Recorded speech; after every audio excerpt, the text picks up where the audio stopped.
a very good afternoon to you, dear viewers, from wherever you are joining us from this afternoon. Thank you so much for choosing and making Pepeta TV 1 p.m. news bulletins to be your favorite TV news source. And this is where we plug you with all the trending news stories as they occur. Now, this afternoon, we begin our bulletins where the government has, for the first time, confirmed that a Kenyan national was shot and killed during the recent post-election unrest in Tanzania. And Interior Principal Secretary Raymond Omolo, however, said the state is taking all necessary steps to investigate the circumstances surrounding the death of a 33-year-old John Okoth Ogutu, a Kenyan teacher who had been living and working in Tanzania. His remarks come amid growing frustration from the victim's family, who say they have been taken in circles by officials at the Tanzanian High Commission in Nairobi as they seek answers and support for the repatriation of the body.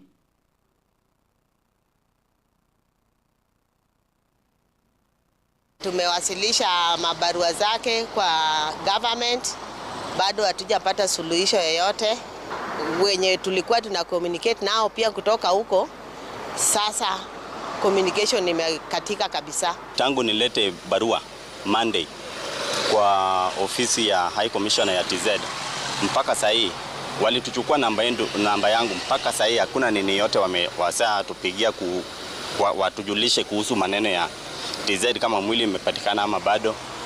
Hakuna, vile tulimletea hiyo nini amenyamaza. Picha yake ndio tulipata jana, kufikia jana jioni, yenye wakati alipigwa na akapata kuanguka chini. Is of grave national concern as it touches on the safety and protection of Kenyans working and residing abroad, particularly within the East African community. We want to know the diplomatic and consular interventions undertaken by the government of Kenya to ensure prompt, transparent, and independent investigations into the killing and to secure justice for the deceased and his family. We are doing what it takes to be able to make the necessary arrangements for making sure that that particular case is handled in a manner that is respectful. Indeed, we send our deepest condolences to the family of the late John Okoth Ogutu.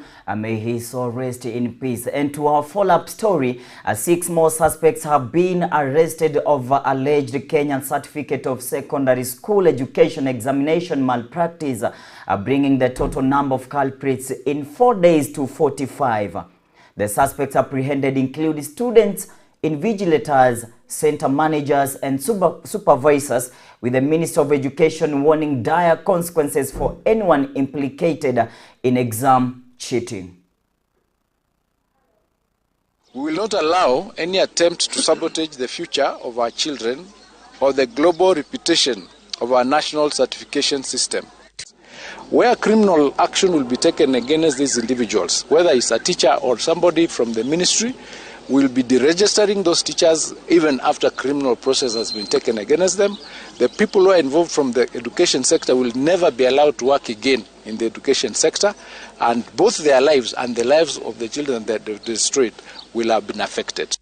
We will not allow any attempt to sabotage the future of our children or the global reputation. All right, and moving on, the African Union Observers Mission on the just concluded and disputed elections reveals how the elections were manipulated into a resounding Samia Suluhu victory.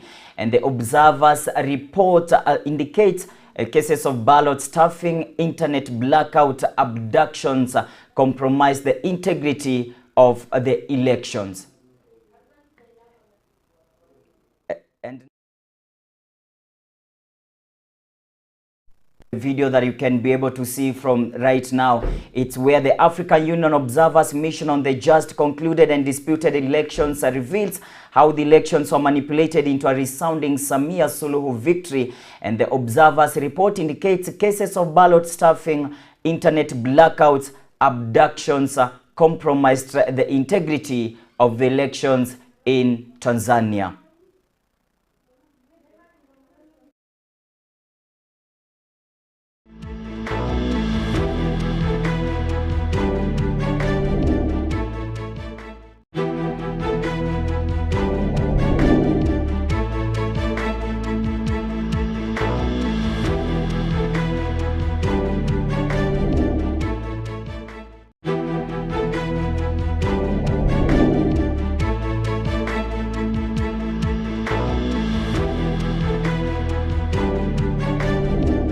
and of course that news brings us to our first commercial break here at 1 p.m. bulletins at Pepeta TV. So we will be back with more news in details. Don't go too far.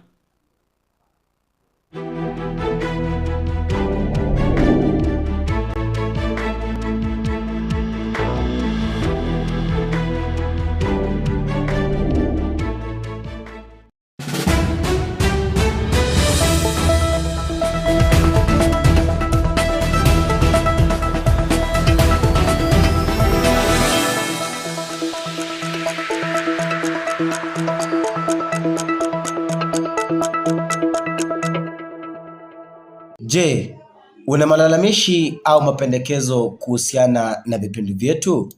Pepeta TV tunakupa nafasi uweze kutueleza. Kwa maelezo zaidi, tupigie simu au tume ujumbe kwa nambari 0728714232.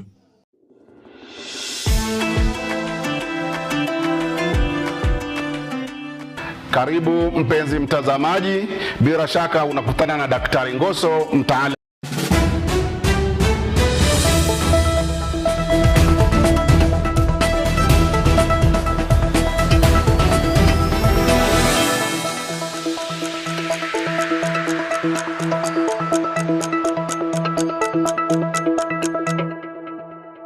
Je, una malalamishi au mapendekezo kuhusiana na vipindi vyetu?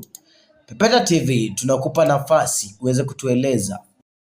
Kwa maelezo zaidi, tupigie simu au tume ujumbe kwa nambari 0728714232. Je, una biashara na unahitaji kufanyiwa matangazo? Biashara kama shule, duka la kielektroniki, hoteli.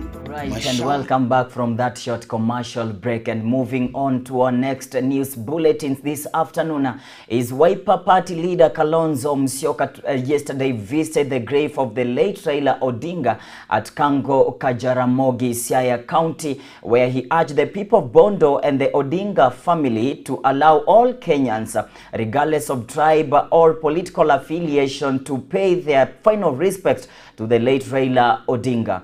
Raila Odinga's widow, Ida Odinga, said that the friendship between Kalonzo and the late Raila can never be erased, given the long political journey they shared, saying all those that loved Raila Odinga are welcome to give their respect. More powerful in death, I repeat, than when he was alive. Because he inspired the young Kenyans. He inspired the Gen Zs. Honorable Kalonzo Musyoka has been a friend of Baba for many, many years. And that friendship cannot be wiped out. I know that the Kikuyu nation, for example, will come. Our brother Rigiji would want to come. And those who spoke badly spoke for themselves. And others will come. Only those who love us, only those who love Raila Odinga, they are the ones who come here to the funeral. And for that, I'm very grateful. I know some people would like to mix it with the politicians, with politics. Personally, I'm not a politician. My husband was a superb politician, not me. So don't expect me to bring in Be more powerful.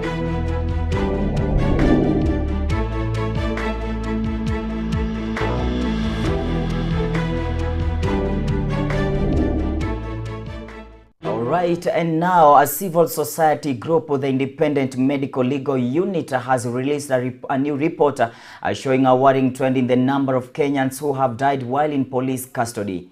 The report shows 17 deaths in detention and 56 other deaths linked to excessive police force within 1 year. And the organization is calling on the government to act, as many families are still seeking justice. And this comes as the Senate debate on motion to install CCTVs in police stations to prevent such cases. Is witnessing and has witnessed a deeply troubling rise in deaths occurring in police custody. Between 2024 and 2025 alone, IMLU has documented 17 cases of deaths in custody. These deaths were reported in police stations, remand facilities. Kenya is witnessing and has witnessed a deeply troubling rise in deaths occurring in police custody between 2024 and 2025 alone. Of course, that news brings us to the end of our broadcast here at Pepeta TV 1 p.m. News Bulletins. Thank you so much for staying tuned from the beginning of this broadcast to the end. We surely do not take that for granted, and make sure that you follow us in all our social media platforms, on Facebook, on Twitter, on YouTube at Pepeta TV, and the same goes to TikTok. Thank you so much. I wish you a lovely day. Goodbye.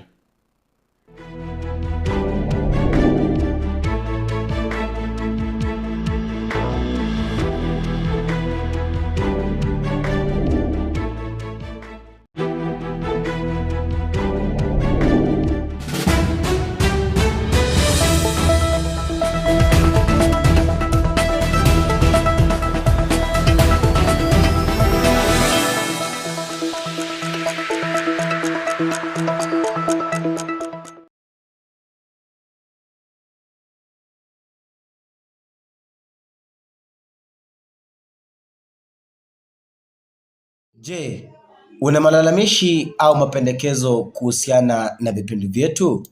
Pepeta TV tunakupa nafasi